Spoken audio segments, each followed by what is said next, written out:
UEFA Nations league ഫുട്ബോളിൽ ജയം തുടരാൻ പോർച്ചുഗലും സ്പെയിനും ഇന്നിറങ്ങും. പോർച്ചുഗൽ ക്രൊയേഷ്യയെയും സ്പെയിൻ സ്വിറ്റ്സർലൻഡിനെയും നേരിടും. 2 മത്സരങ്ങളും രാത്രി 1:15-നാണ്.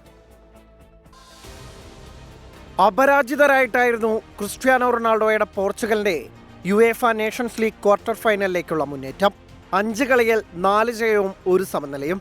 12 ഗോളടിച്ചപ്പോൾ മുൻ ചാമ്പ്യന്മാർ വഴങ്ങിയത് 4 എണ്ണം മാത്രം.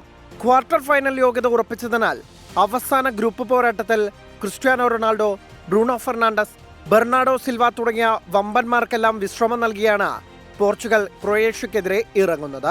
സീനിയേഴ്സ് ഇല്ലെങ്കിലും റാഫേലിയോ, യാവോ ഫെലിക്സ്, ട്രിൻകാവോ തുടങ്ങിയവരടങ്ങിയ പറങ്കിപ്പട കിടിലൻ ടീം തന്നെ. സ്കോട്ട്ലാൻഡിനോട് അപ്രതീക്ഷിത തോൽവി വഴങ്ങിയ ലൂക്ക മോഡ്രിച്ചിന്റെ ക്രൊയേഷ്യയ്ക്ക് നോക്കൌട്ട് സ്റ്റേജ് ഉറപ്പിക്കാൻ തോൽവി ഒഴിവാക്കണം. നിലവിൽ 7 പോയിന്റുമായി 2ാം സ്ഥാനത്താണ് ക്രോട്ടുകൾ. അപരാജിത കുതിപ്പ് തുടരാനിറങ്ങുകയാണ് നിലവിലെ ചാമ്പ്യന്മാരായ സ്പെയിനും.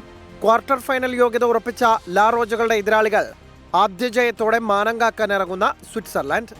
മറ്റ് മത്സരങ്ങളിൽ പോളണ്ട് സ്കോട്ട്ലൻഡിനെയും ഡെൻമാർക്ക് സെർബിയയെയും നേരിടും. Sports desk 24.